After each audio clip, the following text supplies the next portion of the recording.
E esse movimento de aquisição, ele acontece porque anos antes a gente tinha parado para pensar e se. Então a gente tinha, num determinado momento, essa parte de raciocínio clínico que eu comentei é tudo novo, o aplicativo é novo.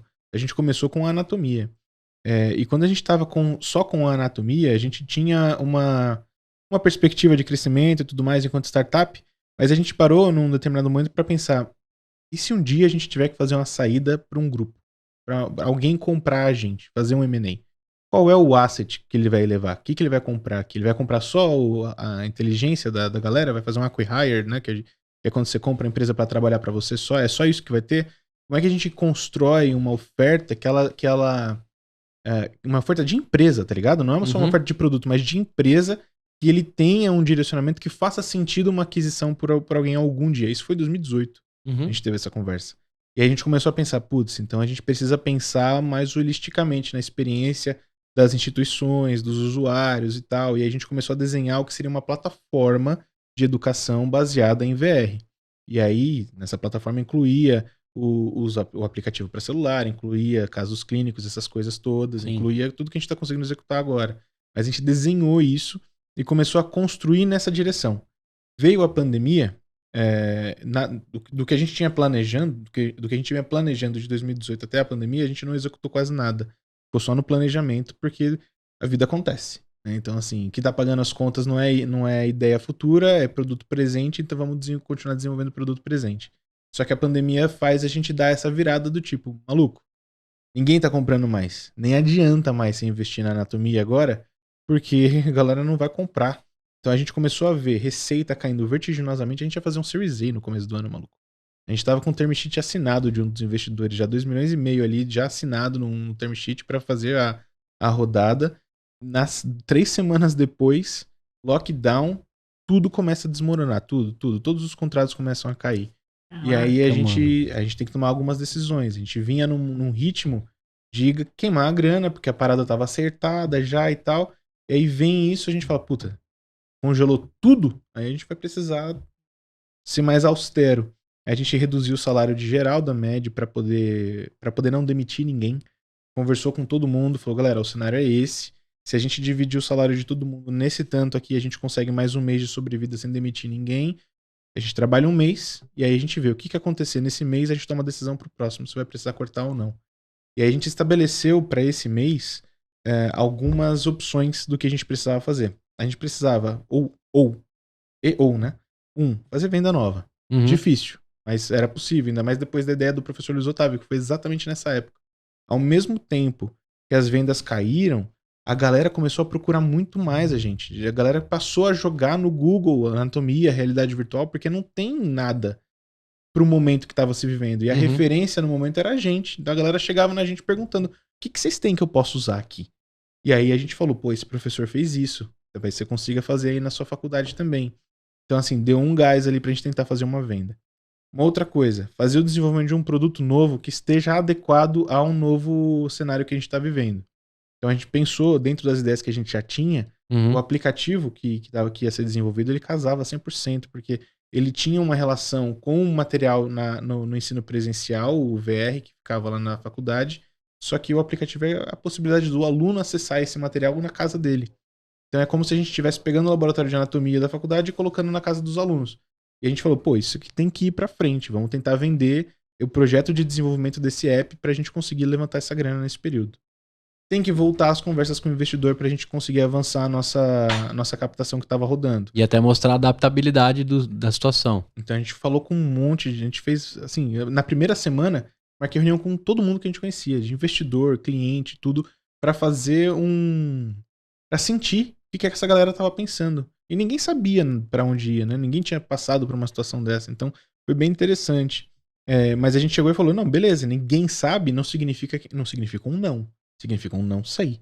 Então a gente vai continuar tentando. E aí a gente levantou uma última opção que foi, se nada der certo, a gente tem que vender esse negócio. Porque a gente não vai deixar ele morrer de jeito nenhum. Então, assim, a venda era a última opção, mas a gente queria que ela fosse uma opção possível.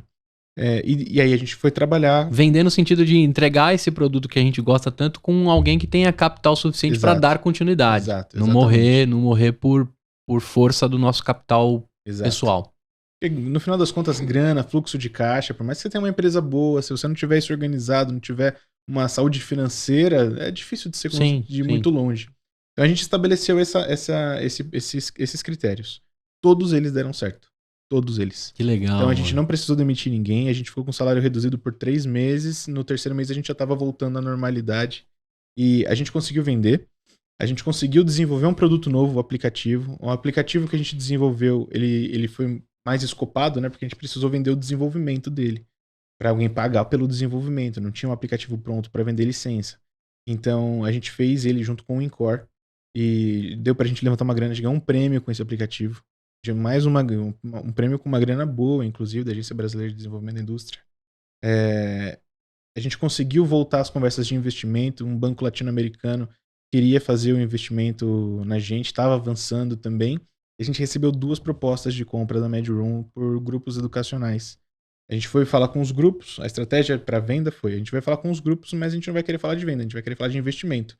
Só que a gente sabe que esses caras não têm interesse no valuation da empresa, eles não ganham na especulação do quanto a sua empresa vale, eles ganham no que você vai entregar para eles de vantagem competitiva, de receita, de fato, de outras coisas. E até o marketing que ele vai fazer com a MedRoom dentro Exato. do grupo dele.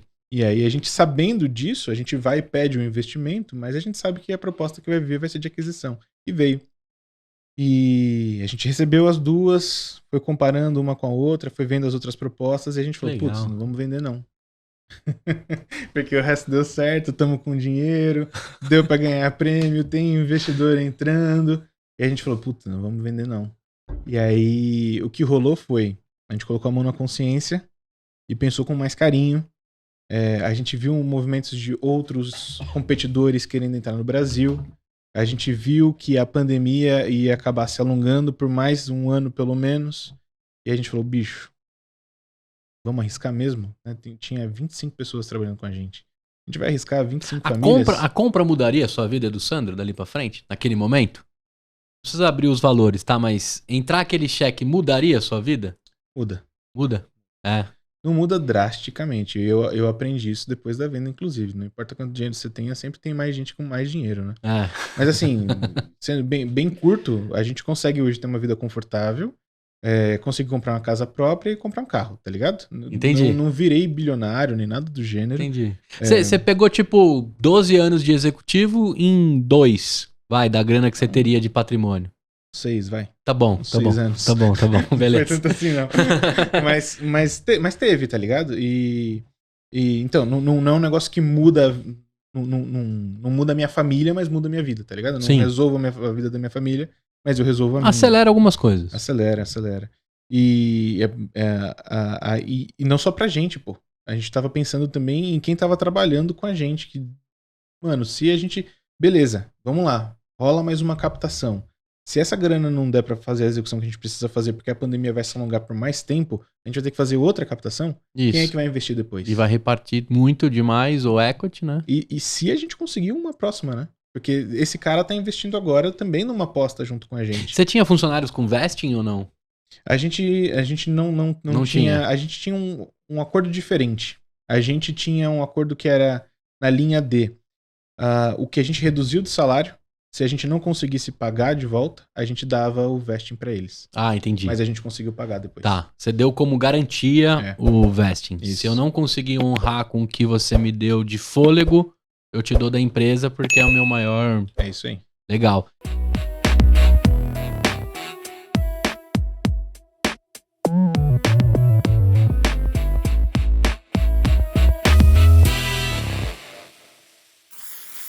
Uma produção, voz e conteúdo.